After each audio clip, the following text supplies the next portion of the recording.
Okay, don't worry, that's not the language they speak in the UK, except you are from that part of Nigeria. But we want to talk about... You know, there are many diverse Oh, yes, I know. I so hear that all languages are spoken in the UK. I hear that in the UK, you can get to a place and you'll be hearing, oh, should you? But that's not what we're talking about here now.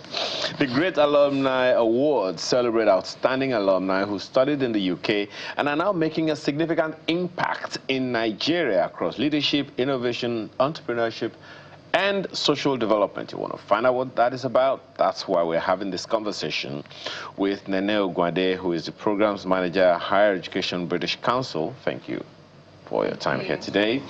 We also have cookbook author, food and lifestyle content creator, Yemisi Utusanya. Thank you for being here. Thank you for having me. As well as Joshua Alade, who is the founder and executive director of the Network of Youth for Sustainable Initiative. Thanks for coming. Pleasure to be here. I'm sorry, it's ladies first. So it's okay. Let me start with you, Madam Nene.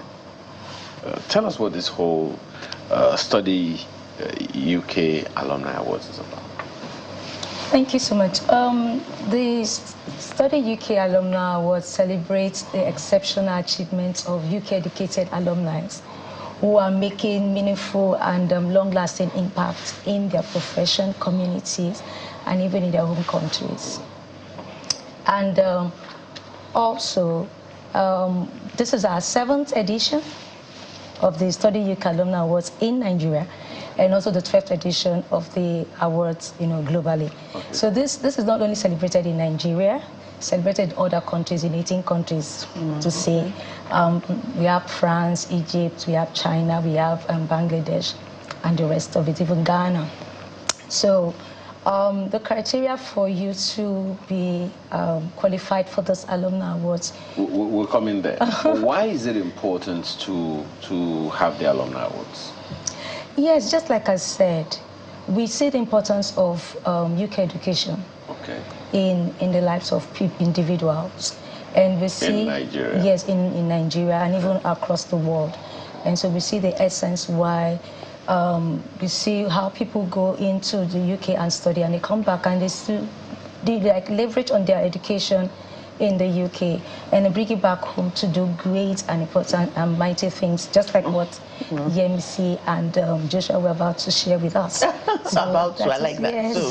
So let's stay with ladies first. So Yemisi, she alluded to there's an important aspect of UK education that supposedly creates an impact when you come back home. So why is it important? Or why do we think that, there's an importance attached to having a UK education such that you can create an impact back home? For me, it's the mindset shift. Before I traveled, I just knew whatever I knew, my little community. But when I went for my master's, I met so many people from all kinds of cultures.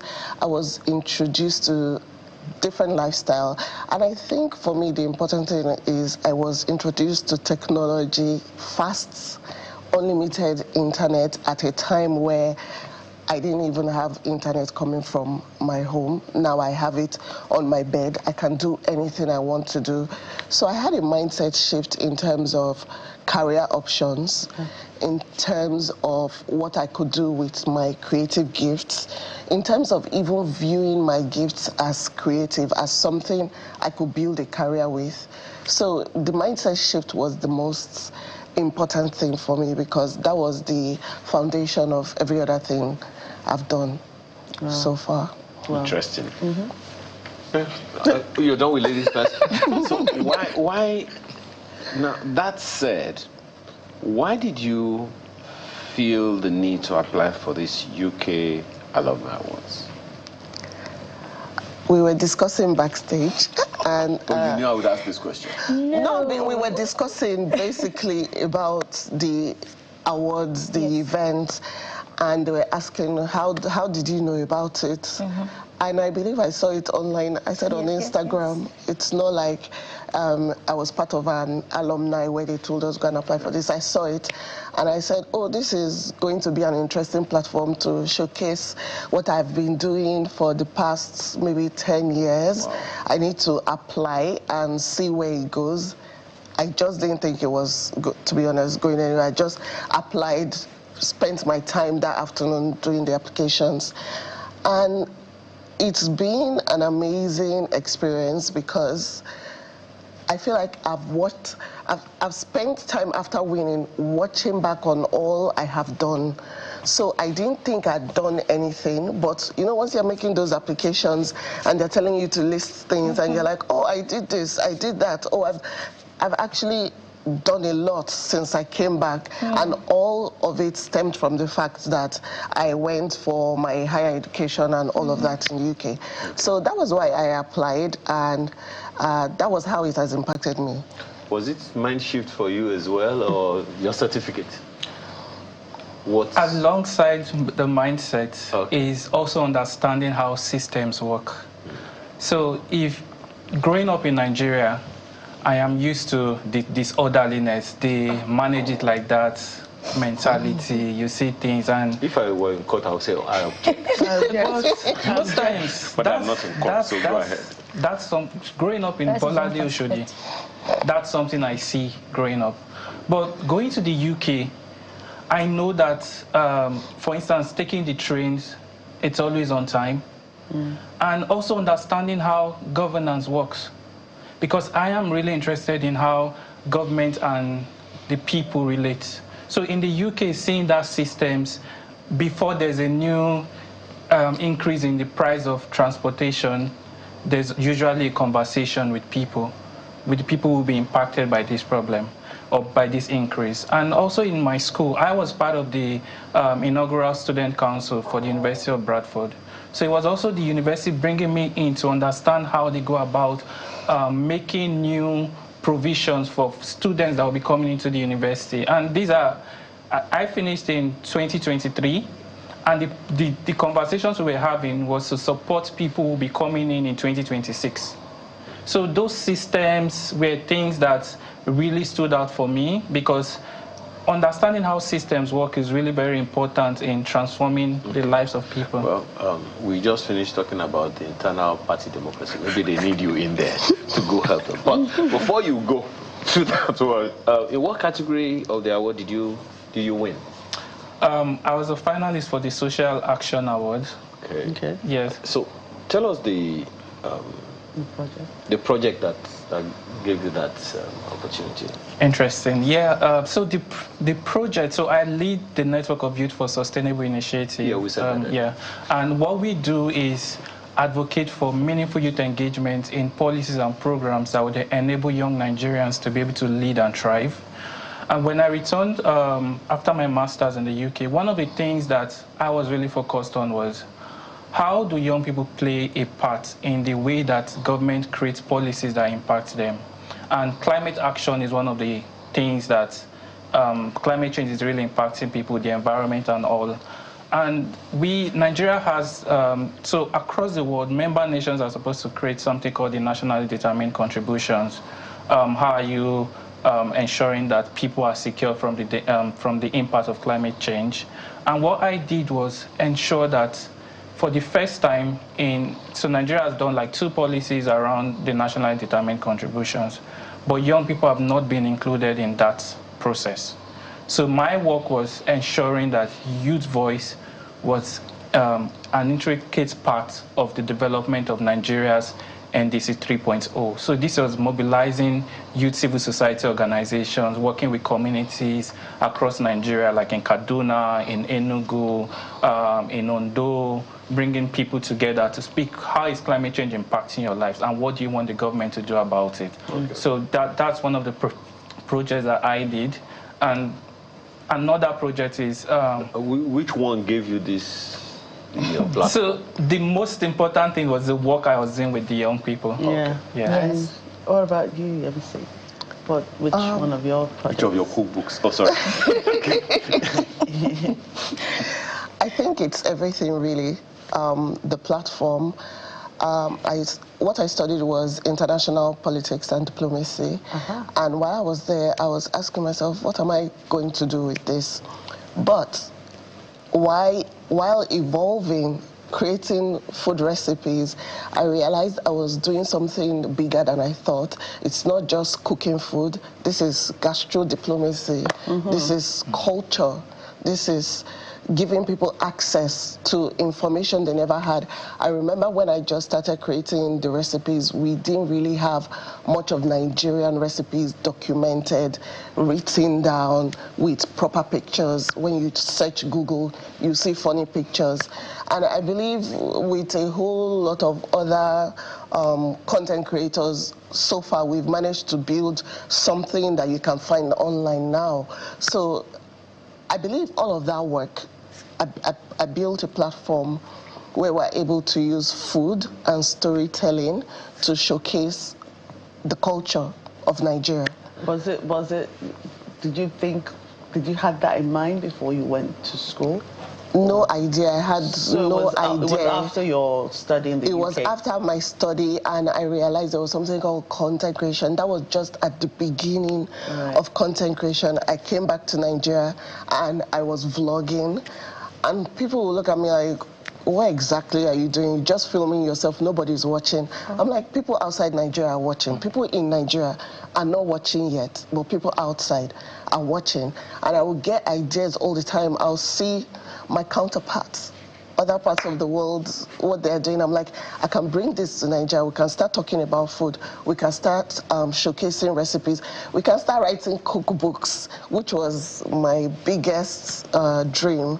So it just evolved as time went on. Wow. When you saw people, in the back end, sending in their proposals, filling the forms and all, how did it feel? Very exciting. It's just to really show that indeed that we have Nigerians who have traveled to study in the UK, and like they're really interested in showcasing their stories. Because one of the challenges we have in people is be able to talk about what they do, selling themselves, telling their stories. And so the Alumni Awards is a platform for people to tell their stories.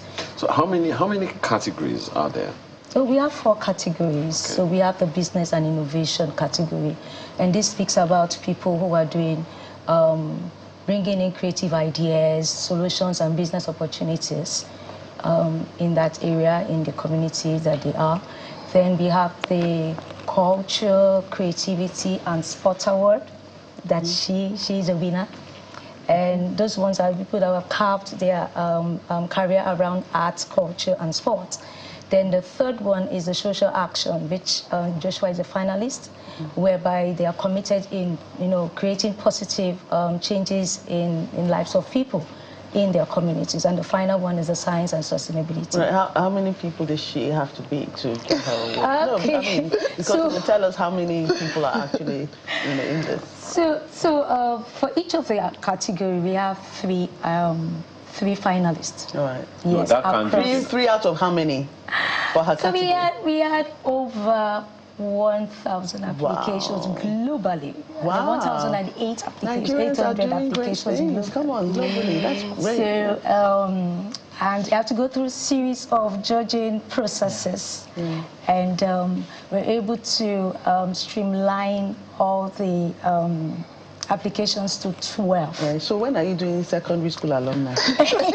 Come on, guys. That's something we should think about. You are not qualified yet. I am qualified. You are not qualified yet. Come on. So you said that when you started out, Mr. Alade, you were saying that the systems and all of those things, those are the major things for you. Now, so I'd like you to please share, as a finalist, share some details about that personal project that led you. But first of all, what inspired that, and how are you taking that on from here? What kind of opportunities are this opportunity giving you? What other doors has it opened to you? So let me start by saying, in Nigeria and across the world, we have three people who are usually marginalized. One, women, always. Two is people with disabilities. And the last are young people. But usually you would never see people say young people are marginalized because young people are everywhere.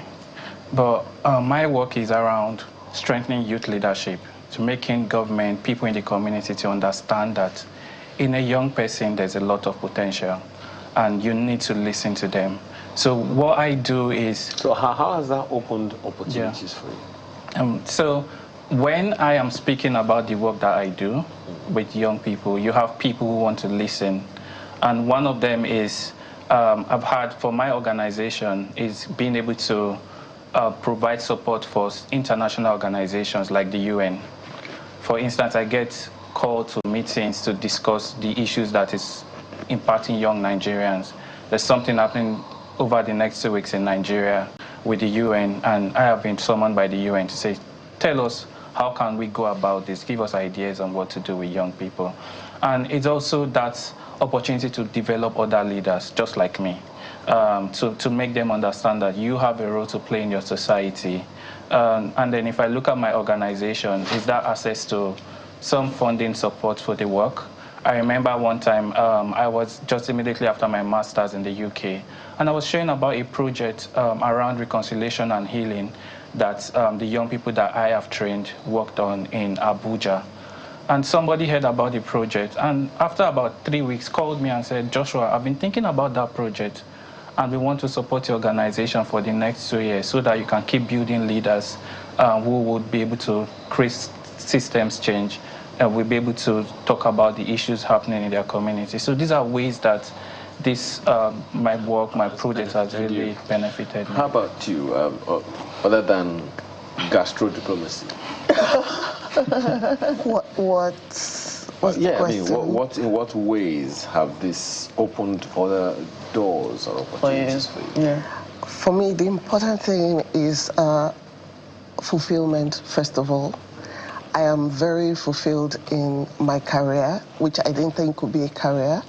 I've also evolved the brand. Now we're focusing on children and children nutrition for Nigerian children, African children, because we realize that a lot of the children, they don't have interesting Nigerian food. It's just boring. It's just boring and plain. And now we've developed lots of recipes that are interesting, fun, and full of nourishment. So we have we built a brand from all of this. We have the Little Big Bite brand, which we're working on, and we're relaunching in the next couple of weeks. So for me, being able to build a brand that supports other people's careers as well, so it's beyond me now. We have other people working for the brand. It's something bigger than what I started with as a content creator. So you've been able to devise a means of making children eat vegetables. Yes, with Nigerian food. So Nigerian vegetable is Nigerian food. Yeah, but when you think about it, when you give children food, they just give them normal food, serving normal adult portions. They have normal food in the market. But when you look at it, children, that's why people complain that they have picky eaters.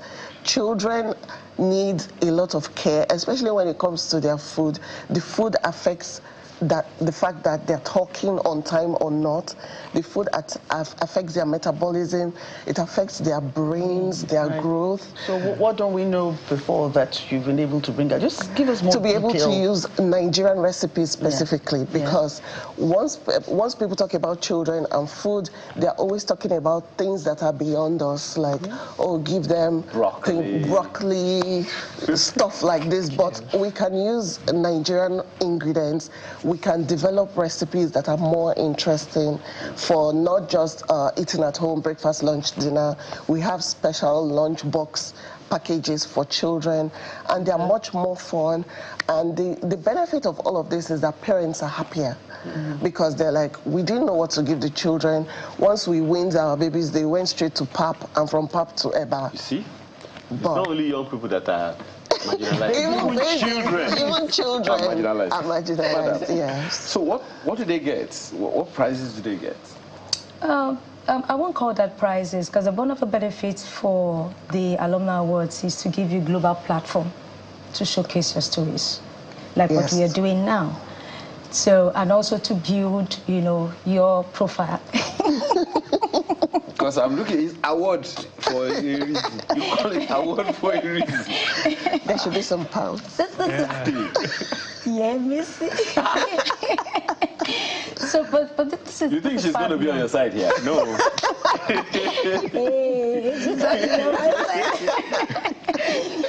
Okay. So, like, this is beyond cash award, because, able to have that global How about platform. cars? Don't you can money. Don't have the money. Just how about cars? Phones, etc. We give you visibility, recognition, and we also give you network, so you're able to network with other international alumni who are doing great things. Let me just allow you to go. Ghana's people will give you